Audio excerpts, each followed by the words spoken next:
Assalamualaikum warahmatullahi wabarakatuh. Good morning everyone. We are from group 5. Today we are going to explain about solidarity and politeness. Before we start, let us introduce ourselves. My name is Pak Aziz and my other member is Nishmiya Nadir Aliyah and also Eka Octavian Arienta and Mutiara Dwi Aprilia. In this presentation, there are 4 points we are going to explain. The first is solidarity, the second is do's and don'ts, and third is address term, and the last is politeness. Okay, let's get started. From the first material, it's solidarity.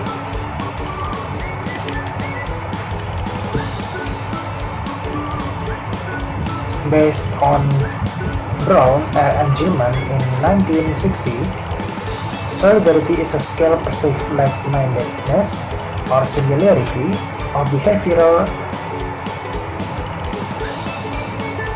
disposition between a speaker and addressee deriving from their similar, such as background, acquaintance, or personal characteristic, such as sex and genders. In some languages, solidarity affects the choice of expression. Jadi berdasarkan Brown and R. Gilman di tahun 1960, mereka mengatakan bahwa solidaritas adalah kesamaan pikiran atau kesamaan disposisi perilaku antara pembicara dan penerima yang berasal dari kebersamaan mereka, meliputi yaitu latar belakang, lalu bagaimana mereka berkenalan, lalu karakteristik, dan juga jenis kelamin mereka. Dalam beberapa bahasa, solidaritas mempengaruhi ekspresi daisy sosial. Jadi buat teman-teman yang mungkin masih bingung, solidarity itu lebih ke keakraban orang satu dengan orang yang lain, seperti itu. Okay, the next presentation will be explained by Nitsmia. Okay, the material is about do and don'ts. This is the concept of do and don'ts. Many languages have distinctions corresponding to the two-voice or TV distinctions in French, where grammatically there is a singular U for to or T and a plural U for voice or V, but usage require that you see vowels with individuals on certain occasions. The T forms is sometimes described as the similar form and the V forms as the polite one. Jadi dalam konsep ini terdapat banyak bahasa yang memiliki perbedaan hubungan terhadap konsep to voice or TV dalam bahasa Prancis yang secara gramatikal adalah bentuk kamu secara tunggal or you for T dan sebuah bentuk kamu secara jamak kalian or voice for V. Tetapi penggunaannya menuntut bahwa kamu menggunakan voice dengan perseorangan dalam kondisi-kondisi tertentu. Maksudnya, bentuk T terkadang digambarkan sebagai bentuk familiar dan V adalah sebagai bentuk yang menunjukkan sebuah kesopanan. Okay, next slide please. Other languages with a similar TV distinctions are in Latin is to or both, in the Russian is TY or VY, in the Italian to or lay, in the German is du say, in the Swedish is du ni, and Greek AC or acis. English itself once had such a distinctions, the thou or you distinctions. Okay, next slide. This is a symmetrical from using V and T. Vowels for V and to for T. Symmetrical V usage become polite usage. This polite usage don't work in society, but not all the way down, so that in certain classes, but never the lowest, it become expected between husband and wife, parents and children, and lover. So for T, the symmetrical T usage was always available to show intimacy, and its use for that purpose also spread to situations in which two people agreed they had strong common interest, a feeling of solidarity. Jadi dalam bentuk simetris, penggunaan V menjadi penggunaan yang sopan. Penggunaan yang sopan ini kemudian menyebar di kalangan masyarakat, tapi tidak semua lapisan. Jadi hanya dalam kelas-kelas tertentu saja. Tetapi tidak pernah sampai pada kelas yang paling rendah. Hal itu dimaksud antara suami dan istri, orang tua dan anak, dan para cinta. Sedangkan bentuk simetris penggunaan T selalu berusaha untuk menunjukkan sebuah hubungan kedekatan atau keintiman, dan maka dari itu penggunaannya juga merujuk pada situasi-situasi di mana dua pihak setuju bahwa mereka memiliki ketertarikan umum yang kuat, misalnya sebuah rasa solidaritas. Okay, this mutual T for solidarity gradually came to replace and the mutual V of politeness. Maksudnya, hubungan T untuk solidaritas secara bertahap hadir untuk menempatkan kembali hubungan, sedangkan bentuk V yang menunjukkan sebuah kesantunan. Okay, the next slide please. This is the example of T and V. For example, children in Montreal and certain rural parts of Quebec in the small city of Laval in Mayenne, French, and the sparsely populated French island of Saint-Pierre at Miquelon, lying just off the south coast of Newfoundland, Canada, exhibit different TV usage. In the last two places, children used to with all keen and good parents, but in Quebec, especially in rural areas, they still use a considerable amount of vows within the family, particularly as distance in age and relationship, solidarity and politeness, 263 in crisis. Children themselves receive to in all their places. In Quebec, this is almost universal for adult children and young men. Regardless of circumstance, in both Saint-Pierre and Laval, however, either some acquaintanceship or some familiarity is necessary before two is used reciprocally in most circumstances beyond the family. Quebec appears to be the most conservative in TV usage, with vows expected by stranger and older people. When a young person used to some who might expect vows, that violation is noted even though it may not lead to comment. Jadi, pada contoh tersebut menurut Lambert and Tucker pada tahun 1976 menganggap bahwa semua komunitas orang-orang Prancis dan semua kelompok sebelum sebuah komunitas tidak sama dalam penggunaan to vows atau TV-nya. Okay, the next slide will be explained by Mutiara. How do you name or address another? By title, by first name, by last name, by nickname, by some combination of these, or by nothing at all. Moreover, speakers would differ from each other in terms of age, gender, social class, ethnic group. For the example, will also differ from each other in their utterance, the address term. Even in the same context, this is called social variation. Every language shows the social character of the speaker or addresses. Furthermore, it shows the relation between them. Addressing term is one of the important tools of communication which is used in society. Kind of basic rules of the addressing terms are social class, age, profession, marital status, politeness, and other related aspects.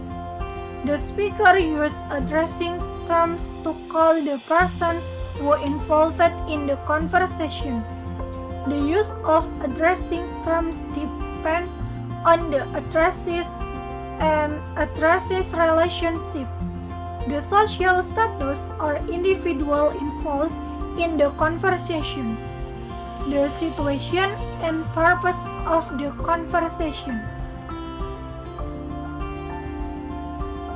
Address terms: first name, last name, nickname, by title. Word doc confirms that the actual roles of address in a society are as complex as the society itself. Someone may address the same person in different ways. It is due to social context. In addressing, the speaker usually uses address terms to call each other during the conversation. The speaker also uses different styles in addressing someone.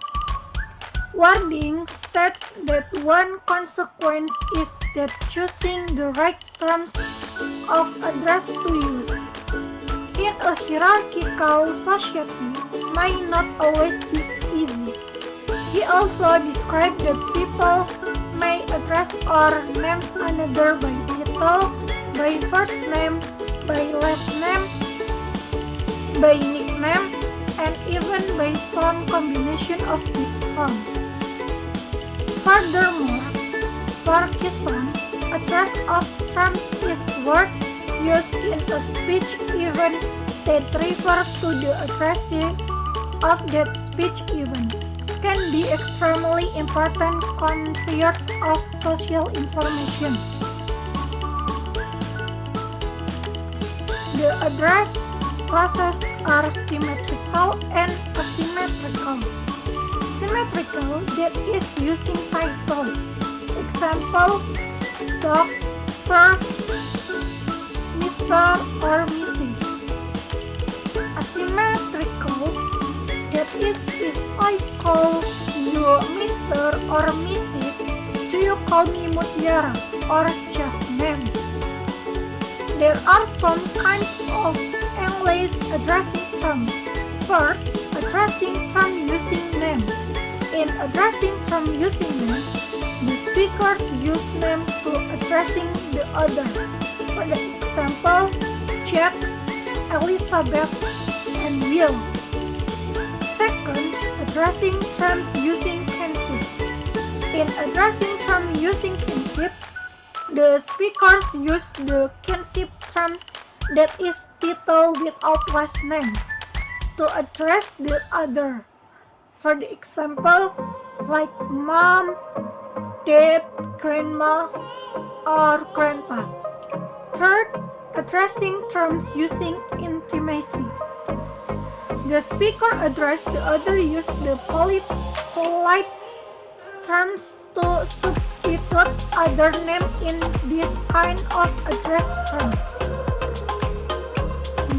For the example, like dear, sweetie, or honey. The reason of addressing terms using intimacy is to show intimacy. Addressing terms using respect in this kind, the speaker use the title before name to address someone, like Mr. Jacob, Mr. Smith, or Mrs. Smith. Fourth, addressing terms using mockery. The speaker usually addresses the other by using mockery terms in this kind. For the example, freak or dumb. In each country, there are different rules stating how people should address each other. In England, we can make the address term when greeting someone, but in France, that avoidance could be impolite. As your family relationship change, issues of naming and addressing may arise. For the example, how do you address your father-in-law? Or how do you address your mother-in-law? Finally, an additional peculiarity is that people sometimes give names to and address non-human as well as human. For the example, and how do you address your kids or kids in general? The next presentation will be presented by Eka. According to Brown and Levinson, being polite is being concerned about the face of both the speakers and the partner. Muka dalam hal ini bukan dalam arti rupa fisik, namun muka dalam artian public image atau dapat disebut juga dengan citra dalam pandangan masyarakat. Brown and Levinson argue that everyone has two types of imagery. First, negative imagery. Second, positive imagery. First, negative imagery diartikan sebagai keinginan seseorang agar tindakannya tidak dihalangi oleh orang lain agar merasa bebas dari hambatan dan tekanan. Second, positive imagery merupakan keinginan seseorang agar kemauannya diakui sebagai suatu hal yang baik oleh orang lain serta citra tentang dirinya dihargai oleh orang lain. And Levinson strategy. Brown and Levinson classify 4 types of politeness strategies in maintaining a person positive and negative imagery. First, polite on record politeness. Second, positive politeness. Third, negative politeness. Fourth, off record politeness. First, polite on record politeness merupakan strategi kesantunan yang digunakan dengan tidak meminimalisir tekanan terhadap teman bicara. Oleh karena itu, dalam strategi ini seseorang tidak menggunakan ungkapan yang berbelit-belit yang memungkinkan bagi teman bicaranya salah mengartikan pesan yang dimaksud. Second, positive politeness merupakan strategi kesantunan yang digunakan untuk memuaskan citra positif seseorang. Keinginan seseorang untuk dihargai setiap kemauannya dan dihargai nilai-nilai yang ada pada dirinya dan diyakininya. Strategi kesantunan ini berkaitan dengan keakraban dan kedekatan dengan partisipan komunikasi. Adanya kesamaan dan kemauan dan pengetahuan akan apa yang dianggap baik satu sama lain. Third, negative politeness digunakan untuk memuaskan citra negatif seseorang yang mana dirinya serta aktivitasnya ingin terbebas dari hambatan, rintangan, serta tekanan. Oleh karena itu, strategi ini bertujuan untuk meminimalisir tekanan dan hambatan tersebut terhadap teman bicara. Fourth, off-record politeness, yaitu strategi kesantunan yang digunakan dengan maksud meminimalisir sekecil-kecilnya ancaman terhadap citra negatif seseorang. Thank you, Eka, for the explanation. Next, moving on to conclusion. In the conclusion, we know that this material conduct us how do we communicate with people and how we speak, how we address somebody. Brown and Gilman in 1960 defined that social relationship in terms of power and solidarity. Form which indicate power establish who has authority and how great that authority is, and form which indicate solidarity establish the degree of intimacy in the relationship. Jadi seperti yang teman-teman sudah simak, materi ini mengarahkan kita bagaimana kita berkomunikasi dengan orang-orang dan bagaimana kita berbicara juga kepada orang dan cara kita memanggil dan menyapa mereka. Di sini Brown and Gilman definisikan hubungan sosial dalam istilah kekuatan dan solidaritas. Kekuatan sendiri itu menentukan siapa yang memiliki otoritas dan sebagaimana besar mereka mempunyai otoritas tersebut. Lalu di sini juga ada solidaritas. Solidaritas itu menunjukkan derajat keakraban dalam berhubungan. Jadi kita lihat contohnya ya. These are the examples. Just like do and vows, address people and politeness. Do and vows, the D form described as the familiar and the V form as the polite one. This TV usage is to symbolize the power relation. The address people is really important to communicate. You can address people by the title, the first name, the last name. And the politeness is very important principle in languages. We must consider the other feelings when we speak to people. Jadi do and vows itu mempunyai masing-masing pengertian. The T form atau bentuk T described as the familiar, atau bisa digambarkan dengan familiar atau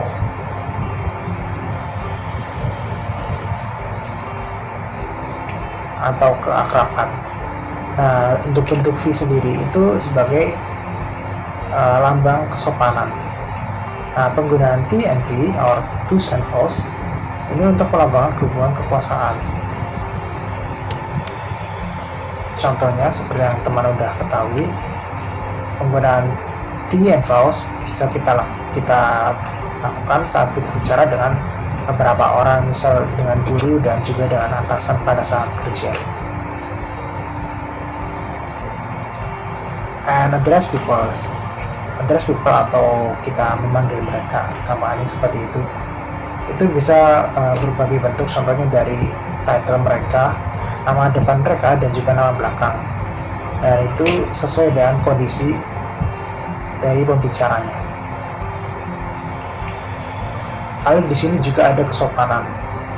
Kesopanan itu ada dua tipe ya, yaitu positif dan negatif. Jadi kita tuh kalau berbicara bisa harus sopan dengan lawan bicara, karena kita mungkin bisa menyinggung hati mereka. Seperti itu. I think that's enough for the conclusion of this material today. Thank you for watching and listening. We will see you again next time. Goodbye.